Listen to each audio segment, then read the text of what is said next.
It's a special edition of our first NBC Bank video update. Lenny Vangilder joined by a guy we like to see this time of year, Dan McDonald of SportsNola.com, among many other outlets, making his way over from Lafayette. It is his R&L Carriers New Orleans Bowl weekend for the third consecutive year. The Raging Cajuns of UL-Lafayette have found their way into town. They made the longer trip this year, though, as they will take on the Tulane Green Wave, who call the Mercedes-Benz Superdome, where we stand now, home. And Dan, what has been the build-up, if you will, in Lafayette over this matchup, the first ever matchup of two Louisiana teams in a bowl game? Well, first, I think there are a lot of people like me that pretty much feel like we need to register to vote down here during the month of December because it's been such an annual trip. And there were some people that said, well, why do you want to go back to New Orleans for a third straight year? But I think that is very, very much in the minority. I think people, one, they love coming to this city.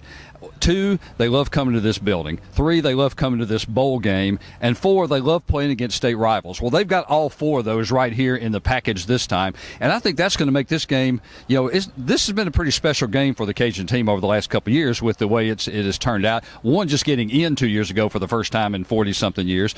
But now I think this is going to carry even more special because, it's going to be the biggest crowd in New Orleans Bowl history, maybe the biggest crowd this bowl game might ever have in its history. I think that's going to make it special. And going up against Tulane, a team that obviously these two teams have some tradition. They're nearby rivals. It's a regional game. As you said, first time ever two Louisiana teams have ever played in a bowl game. I think that makes it pretty special. And I think all the people in Lafayette and the Cajun players also believe that. The other question that everybody seems to want answered coming out of Lafayette way is the status of quarterback Terrence Broadway. Do you think there is any chance that we see him on Saturday? I think there's a definite chance you could see him Saturday. They're going to make a game-time decision. Mark Hudspeth has just said just a few minutes ago, earlier on Thursday, during the press day, that he said that, if Terrence Broadway can play and he is not endangering his health, we're going to try to play him some. It would not surprise me if they played two quarterbacks, maybe even three quarterbacks, because the freshmen coming in, they're going to try to find a hot hand between Brooks Hack and Jalen Nixon to be that other quarterback. But I think Terrence Broadway is going to take some snaps. I mean, this is a guy who was the MVP in last year's game. He's also played all season long. He doesn't need a lot of workouts. He doesn't need a lot of practice. He said himself, somebody asked, how many workouts do you need to feel comfortable? He said none. He's ready to play. If he is healthy enough to play and it doesn't endanger his health, I think we'll see him Saturday. I know you've had a chance to see a little bit of those practices during the week this week, and he has been throwing. They've had him on a pitch count, so to speak, a lot like Curtis Johnson did at one point in the season with Nick Montana, who said earlier today that he is feeling good. His arm is back to, his shoulder is back to full strength, and he's feeling good about his situation. This matchup happened a year ago in Lafayette. That was a different Tulane team at that point, on its way to a 2-10 season. At that point, they had not won a game, and UL-Lafayette rolled to an easy victory. This time, it is pretty much a toss-up game. Is that how you see it as well? Oh, I fully agree. As you said, a completely different Tulane team, much, much better team, and Coach Hudspeth has been praising the job that Coach Johnson has done all week long. Ever since the bowl matchup was announced, he was talking about what a great job that Curtis Johnson did. And this Cajun team, I think, has something to prove. Back in October, they were the best team in the Sun Belt Conference, and there wasn't anybody really close.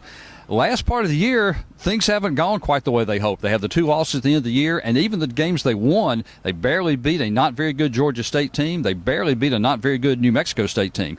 They've got to come back out and prove something. I think mostly they've got to come back out and prove something to themselves, that they can get back to being that team that rolled over Western Kentucky, that rolled over Arkansas State, and pretty much was the dominant team in the Sun Belt Conference for most of the year. You and I both have a lot of friends at the Greater New Orleans Sports Foundation, and when the Sun Belt and Conference USA got matched up 12 years ago after the first edition of this game, this was clearly the matchup that they were hoping to get. They finally got it, and as you mentioned earlier, it appears we're going to have a record crowd, maybe in excess of 60,000 in the building Saturday night. Yeah, this was the dream. This was the one that when this bowl game was started, this was the one that said, when we get this game and when we get the crowd that game might bring, we will have arrived. Well, this game has arrived.